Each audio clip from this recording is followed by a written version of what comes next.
It was the summer before eighth grade, and I'd gone on a week long trip with a friend of mine who met up with another family friend. I ended up having a conversation with this friend of a friend's, and it was about what it means to live a life of faith. And we talked for a couple of hours at least. And the conversation was one of those conversations that, as you got further into it, things got deeper and deeper and there was this moment of insight. The conversation was about, is it easy, is it hard to live a life of faith, to follow like in my tradition, in the way of Jesus? And I said, by and large, it was relatively easy. Wasn't it about going to church and trying to do right and be good? Somehow, over the course of the conversation, I came to this place of realizing that if we are choosing to follow the way, it demands everything. It's a commitment to filtering our whole life through this perspective, this lens, this reality of trying to live the way of love of God, love of neighbor. Oh, welcome to Finding God in the times of COVID. Today's November 14th. Some of the conversation was about this idea that following the way, it's not so much about, like checking little boxes of, things that you do. But the language was, it's about cultivating this personal relationship. A personal relationship. I thought, And for a chapter of life, that way of thinking and understanding, it completely made sense to me. That it's not a series of like external rules that we're following, but somehow it's like internalizing this love and seeking to live it out in our lives.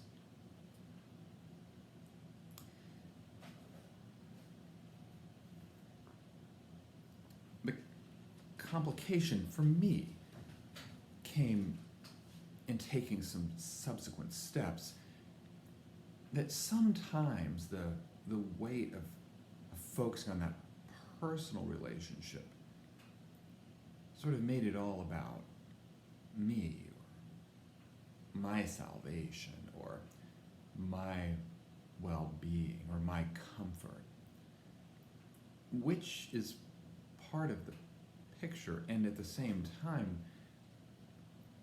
I came to understand there's this whole community of which we're a part, all of whom draw on this source of love. And is there a way for there to be a broader expression of that love that tends to the personal and then also allows for this, I guess I'd say, the transformation not only of self but of society and structure, that little by little it reflects more and more the kingdom of God.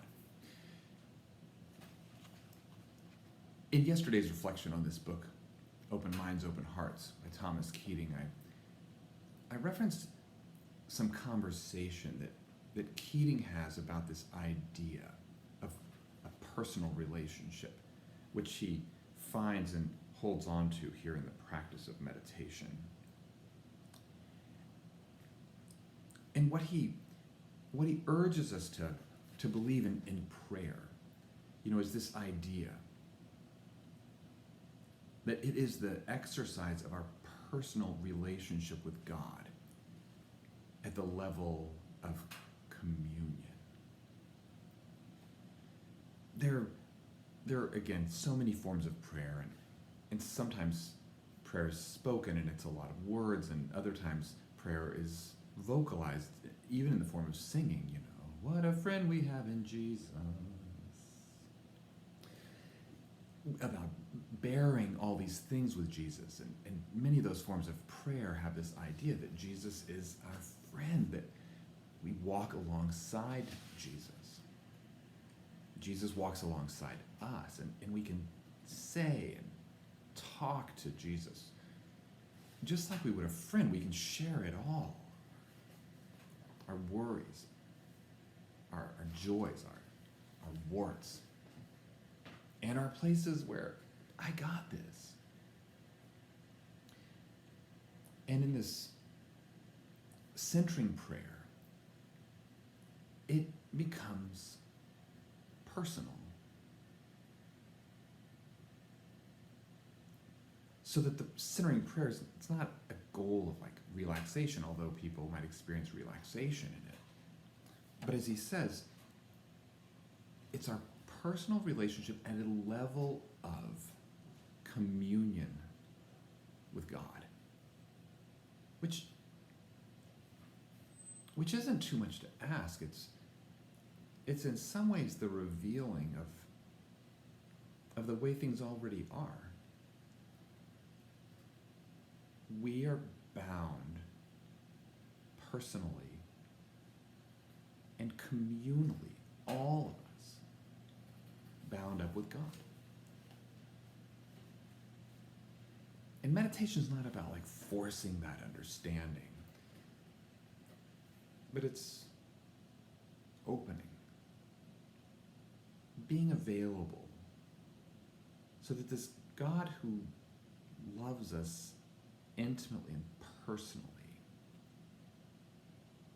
so that God can come, or so that we can, maybe another metaphors, we can understand that sense of God flowering in us, and when it does, then we know it's personal, and we know we're connected with it all.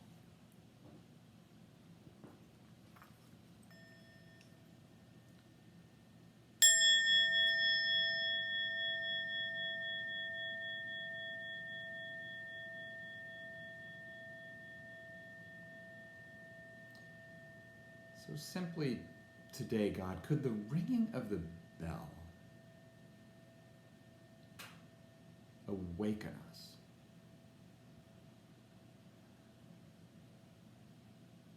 to know it's personal,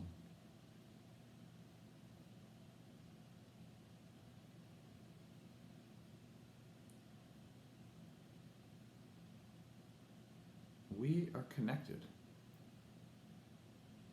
with you and you with us.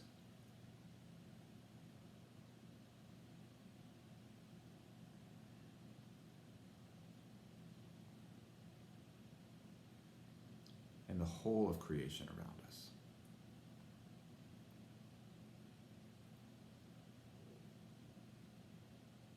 Blessings on your day.